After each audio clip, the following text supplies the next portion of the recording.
Welcome to JC NERR and How We Got Here, the show where you get an inside look into the stories and experiences that brought each of our staff here to the reserve. So today we actually have a very special episode to share with you guys today. I have Michael DeLuca here with us today.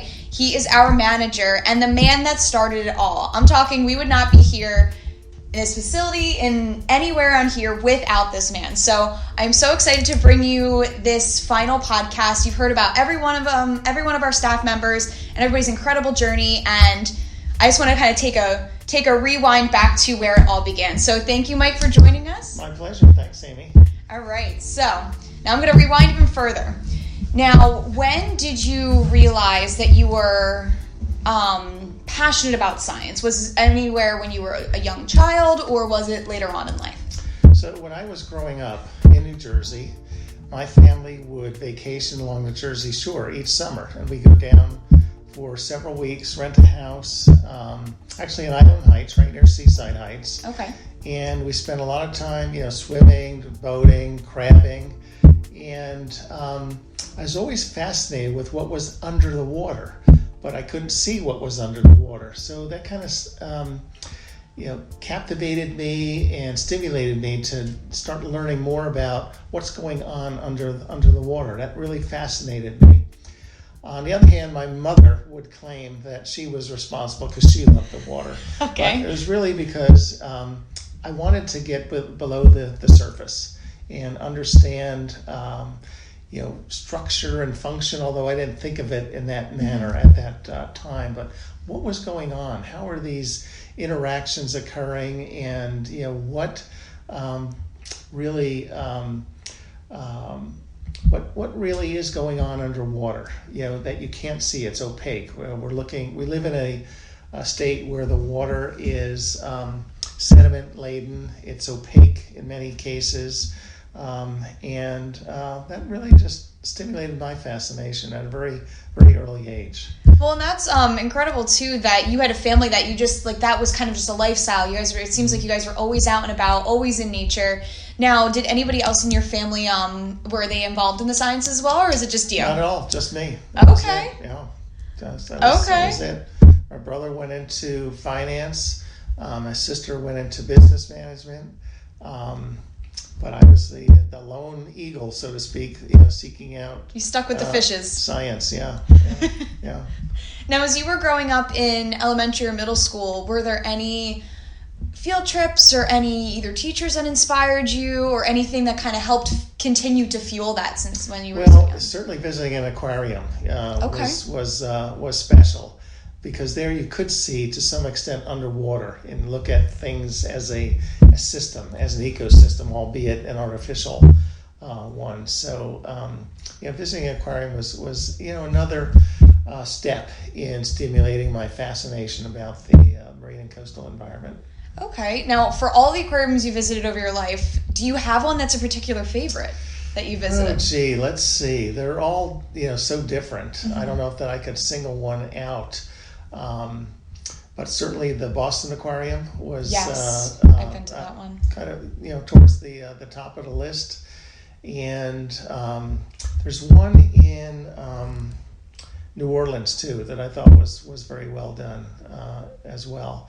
But even right here in New Jersey, the Camden Aquarium has a special draw, because at least initially it started out with local species, and then it graduated to more tropical species and some exotic species as well. But they do a very nice job there with programming and with presentation. So even on the smaller scale aquariums, I thought that was a good one too. Okay. Now let's fast forward a little bit to college. Now, what college did you choose? What made you choose that school? Okay, before we get to college, can I talk about high school? Sure. Yeah, because one of the things I did in high school, to further my interest and knowledge about the marine environment, was taking scuba classes. So I started to do that. Wow. In high school. I got certified at a local YMCA, and then did some checkout dives in northern Jersey in a quarry, and then Rhode Island off of Narragansett or in Narragansett Bay. And that really was eye-opening for me because I could be underwater myself and look at the environment and just observe. And to me, that was further knowledge, further justification that this is what I really wanted to do with my life. Now, through high school, were you able to take those skills and use it in if they had like a marine science club or anything like that? We had no marine science club. I was really heavily involved in sports at the time, and scuba diving was the way that I really continued to use to meet my interest. I would go out on dives off the Jersey coast to wrecks, lobster diving in and around the wrecks. And I was always optimistic when I was going out on these dives because I always take 2 tanks, planning 2 dives. And we go out on this oily, smelly, 30-foot charter boat. And by the time we get out to the dive site, 7 or 8 or 10 miles offshore, it was all I could do just to not get seasick. And the best thing I could do was just get in the water that would settle me down and make the first dive, come up for a surface interval. Never made the second dive because I was sick. Now, was that from the boat itself? From the fumes? Yeah, okay. Yeah, the rocking and the diesel fumes. Yeah. I could never make that second dive. Now, would you take that same charter every time? Different charters, but mostly out of Belmar. Okay. Coming out of Belmar, yeah. Now, was that through a particular program that you were able to do? It was just through a dive shop that I frequented. They would organize these trips, and 10, 12 divers go out, and it was really neat, diving on some of the wrecks off New Jersey. There's a rich cultural history of shipwrecks off the Jersey coast. I believe there's even a New Jersey Shipwreck Museum. Oh, wow, I didn't know that. That's managed by a nonprofit or a charity. And, like any structure in the ocean over time, it's going to be colonized, by a variety of animals and organisms. And so, revisiting these sites and looking at the evolution of the sites and the colonization over time was really interesting to me. Are you still able to get out now? I don't dive much anymore. The state of the science is such that we've moved to remote sensing, using satellites and buoys and robots as well. But to me, snorkeling is good, is satisfying my interest at this point, at least recreationally. Yeah. Okay. Yeah. Now, have you ever dove in any exotic locations? I've done a lot of diving in the Caribbean, and that relates to my college experience. Not any on the West Coast or Pacific, but mostly on the Atlantic Coast, New Jersey, Florida, and the Caribbean primarily. Okay. Now, you said that tied into college. Where's that connection? Well, I went to undergrad at Fairleigh Dickinson University in New Jersey, which is a small liberal arts school, and it was local for me, and I put myself through college. I worked my way through college, and they had a marine science program. I don't know if it was a major or not, but the real draw for me was that they operated a marine lab in the Virgin Islands on St. Croix, West Indies lab. And so as a student, you had an opportunity to go to the West Indies lab for a semester, typically in your junior or senior year. And I had the opportunity to do that the first semester of my senior year. So I spent about 5 months on St. Croix taking classes in the morning and then diving every afternoon, doing field work. And we had some thesis projects that we worked on there. And I just loved it. It was fabulous. It's clear water diving. It was warm. Coral reef systems are just spectacular, even though they're in decline right now for due to a variety of factors. But it was just eye-opening for me. Again, further testament that this is what I wanted to do. I wanted to work in the marine environment and do something related to marine science. Well, that's great that that's being a small liberal arts school that you had that opportunity. I know sometimes smaller schools that aren't, sometimes they don't necessarily receive the funding to be able to have that, but that's incredible that you were able to experience that in such a small school. And do you think that with it being a small school that had an impact on your education? Yeah, you certainly got to know your professors better. I had a really great advisor who was a biologist, and the thing I remember about him most is he could draw these very intricate chalk drawings of marine animals on the blackboard, and it was like a starfish with all of its systems, and he'd be talking, as he was doing this. And he was quite an artist, but he was also a very good mentor for me at that point in time, and advised me on which courses to take, and helped me to navigate the opportunity for working at the West Indies Lab, or studying at the West Indies Lab, I should say. Okay. Now, you graduated that with your undergrad, you said. Right. Now, did you move on to any further education after that? I did my graduate work at the Virginia Institute of Marine Science, which is the College of Marine Science for the College of William and Mary, or School of Marine Science for the College of William and Mary. And a lot of the focus there was on coastal. I was really interested in coastal, at that time, as opposed to blue water science. And at VIMS, as it's known, Virginia Institute of Marine Science, they had a lot of expertise in shellfish pathology, shellfish genetics, and shellfish biology. Oysters were king in Virginia at the time. Now it's kind of grown into clams as well. And so I took a lot of courses there, basic marine botany, marine bio, marine chemistry, marine geology, physics, ocean physics, and I really developed an interest in policy. I took a course in environmental law in marine science, and it was offered at the law school at William and Mary, and I really became enamored with taking science and applying it to management, working in the policy arena. And rather than be a bench scientist or someone actually physically collecting data and writing papers, I wanted to ensure that the science, was being used and was informing management and decision making. And so I elected to go more into environmental law and marine affairs, at VIMS. And I was fortunate enough to compete for a Sea Grant Fellowship offered by the National Sea Grant College Program, part of NOAA. And so as I was close to finishing my degree program there, I went to DC for a year, and I worked on Capitol Hill for a group called NACOA, National Advisory Committee on Oceans and Atmosphere, which was a product of a Senate and House committee, Senate National Ocean Policy Study and the House Merchant Marine and Fisheries Committee. And this committee, which was comprised of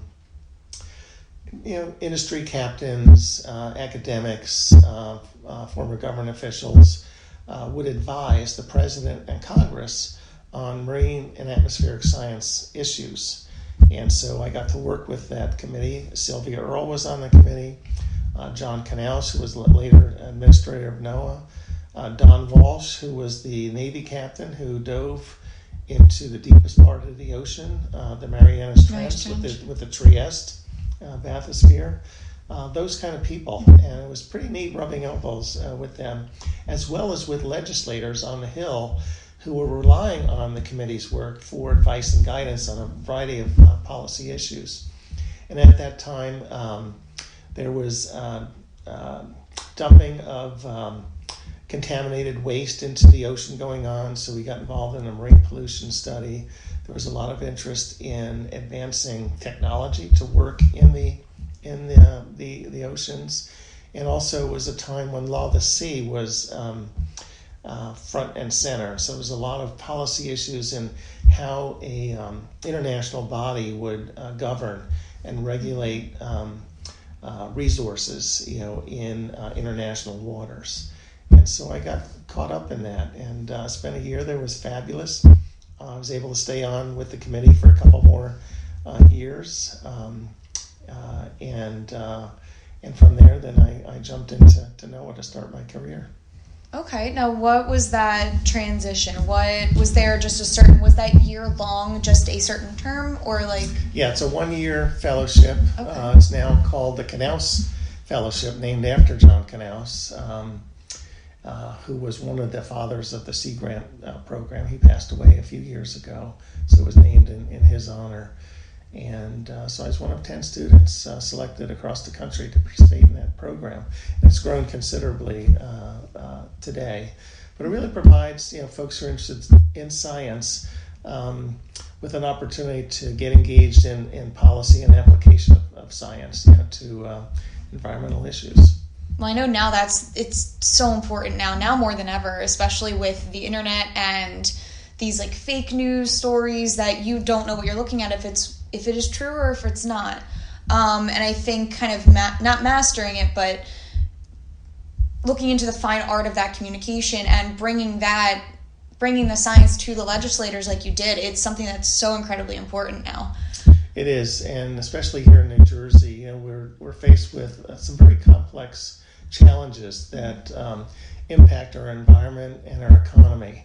And so the more informed that the general public is, who voice their concerns to our legislators and our interactions with legislators and their staff, the more we can do that with science-based information, the better our decisions are going to be. Mm-hmm. Now, you said from there you moved to NOAA. Was it through one of your connections in that program that you went to NOAA? Yes. I mean, I worked on this underwater technology report study with NACOA, and Sylvia Earle, a noted undersea explorer, was one of the committee members. And through her, I got to meet and know some folks that were at NOAA in their undersea research program. And so ultimately I got a job with them. And that particular office oversaw 5 regional undersea research centers around the country. And so I was able to help guide some of the research being done by the centers and to introduce some technology into those areas as well. Okay. Now, how long were you involved with that? I was at, we called it NERP, National Undersea Research Program, NERP. Okay. I was involved with NERP for about 5 or 6 years. And during that time, one of the investigators that I became acquainted with and ultimately partnered with on some projects was Fred Grassle. Oh, and okay. Fred was a senior scientist at the Woods Hole Oceanographic Institution. And he was a benthic ecologist, deep sea benthic ecologist. So he studied deep sea bottom-dwelling organisms and had really made a name for himself studying impacts of oil spills on deep sea fauna. And he was actually one of the first biologists to dive on the hydrothermal vents in the Pacific with the submersible Alvin. And so he had, quite a resume, and he and I were collaborating on submersible science projects that were looking at the impacts of sewage sludge dumping on the deep sea. And so he actually invited me out on one of these cruises, and I actually got to dive in the Alpine submersible on one of the cruises, which was just fabulous experience. But Fred and I got to know one another and started working together. And then he was recruited by Rutgers University to establish the Institute of Marine and Coastal Sciences. Rutgers Marine investment had been split among a variety of groups at the university. There was a Department of Oyster Culture, there was a coastal environmental group, and just splintered interests throughout the university. So he was recruited to establish an institute that brought all of this together, an institute that would transcend the university and bring in investigators from all walks of life, all departments, engineering, the sciences, policy, and so when he accepted the position, he called me up and asked me to come up and interview for a position of associate director, which I did. And it wasn't an easy process because not only did I have to meet with Fred and some of the faculty that were already there, but I had to meet with other directors of marine related programs, and then the dean and the associate dean. So it was like running a gauntlet over the course of several days. But fortunately, I prevailed, and I was offered the position, and then Fred and I worked very closely together to build the institute. And within 10 years' time, one of the key achievements, thanks in large part to Fred and his ability to recruit top talent to the institute, we were recognized as one of the top 10 marine science institutes in the country. Wow. By a variety of metrics, including NSF support and publications. Mm-hmm. So it was a real feather in the cap early on, and Fred has been my mentor. He's been so influential on my life, not just with respect to his scientific credibility, but as a person, the way he treated people, and the way he managed the institute. It was like a family. No one worked for Fred. You worked with Fred. Nice. And I tried to carry that philosophy into the Cousteau Reserve.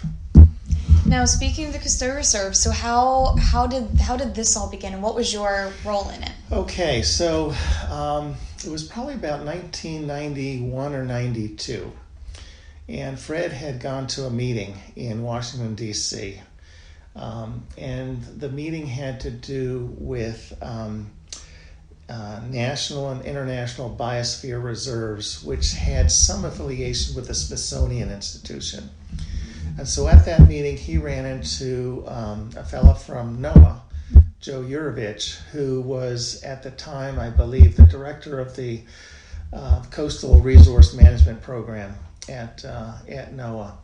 And Joe had mentioned to Fred about the National Estuarine Research Reserve program and the fact that there was not a reserve in New Jersey, and in fact that there had been a previous attempt to establish a reserve, but it was at a time when the program was known as an estuarine sanctuary program, and so it never happened because there were concerns over the possible federal regulation that might come into play. And so Joe and Fred talked, and Fred came back from that meeting, and he said to me, he said, "Mike, we should look into this and see if we can reinvigorate this effort and establish a research reserve in New Jersey." So I started working with the relevant NOAA office on this and attending some of the reserve-related meetings. And one of the things we had to do was get a governor's letter to recommend that we be part of this national program. And it was Governor Florio at the time. And Fred and I had a very good working relationship with the policy people in the governor's office. And so we got the letter and we were able to move forward with NOAA. And it took about 4 years of a lot of required elements that had to be done. We had to conduct a lot of public meetings, make the public aware of what this was, and get their backing. So I had a roadshow with Steve Whitney, who was my partner in crime at the Department of Environmental Protection and JDEP. And he and I spent a lot of evenings going to council meetings in a variety of areas, mostly around Ocean County, and speaking on behalf of this program and the benefits that it could bring to the state in terms of resources to address marine, environmental, and coastal issues, educational opportunities for students and teachers, and science-based management of our environment. So we also had to go through a site selection process too. So there were several other areas that were considered for the site of the reserve. And the location in the Mullica River, Great Bay, Lower Barnegat Bay was selected because Rutgers already had a presence here. There were long-term data sets that were available. We had facilities in the area, and also it was a good reference site to conduct science because the headwaters, the upper watershed of the system, was very well protected by the Pinelands National Reserve, and it was a very clean system. So it was a great opportunity to work on an estuarine system that was functioning and structured without much human disturbance. So we settled on the Mullica River Great Bay system, and after about four to 5 years of work, we had to produce a management plan, environmental impact study, conduct public outreach meetings. We submitted our final package to NOAA, and we were designated in the fall of 1997 as the Jacques Cousteau National Estuarine Research Reserve, which is a bit of a unique situation because all of the other reserves that are in existence, at the time there were maybe 21 or 22, there are 29 now, every reserve has been named after its location, its geography. And up until about a month before our designation ceremony, we were destined to be the Mullica River Great Bay, or MRGB, National Estuarine Research Reserve. That's a mouthful. Yeah. And so I received a call from then Congressman Saxton and one of his staffers. And the staffer was telling me that Congressman Saxton was a very close friend of Jacques Cousteau, who had passed away earlier that year. Okay. And he wanted to do something to honor Captain Cousteau. And so we had a conversation that went back and forth a little bit because, Captain Cousteau really wasn't a coastal person or an estuarine person. But it was clear that the congressman was dead set on this. He was intending to introduce legislation to name the reserve after Captain Cousteau. So at that point I said, this is a great idea, let's do it. And that's how we became the Cousteau Reserve. And NOAA was okay with it? NOAA was okay with it, yeah. Okay, and you said this was the first time that anybody had ever had that. That's right. Okay. That's right. Yeah. Now the length of time over those years, is that typically the amount of time for a reserve to from like first conception to the actual opening? Yes, it takes about 5 years. Okay. And a lot of that is doing the site selection process, which could take a year or two, engaging the public, producing the management plan, which is a lot of back and forth with the agency, because that document has to demonstrate that there's adequate safeguards and laws in place to protect the resources and the habitats for the proposed reserve. And then you have to do an environmental impact study as well. So it takes quite a bit of time. There's some modest funding available from NOAA to go through that process, but well worth it. And I think the reserve system is one of the best state-federal partnership programs in existence that makes a difference and is bringing science to bear on environmental decision-making, coastal decision-making. And when you were looking at this site in particular, did you have an idea or even just a spark for the trail that we now have? No, not at all. The Grassle Trail actually came about after, I'm not exactly sure when it was established, maybe 5 years ago or so. We had an opportunity through NOAA to acquire some lands in the reserve, and we had always set our sights on this little, what we call pocket marsh, little 15-acre marsh that had been targeted for development, and we thought it'd be a great teaching marsh that we could wire up and bring students and teachers to, and further expand the reach of our reserve into the education community. And the seller, the owner of the property wasn't a willing seller, and he would only accept what he regarded as fair market value for the property, which was a real large number based on build out, if he were able to build out on it, not the fact that it was a marsh. And so, unfortunately for the owner, he passed away, and we were able to work with the family, and they were very cooperative, and we were able to acquire the lands with some NOAA support and support from Ocean County, their Natural Lands Trust.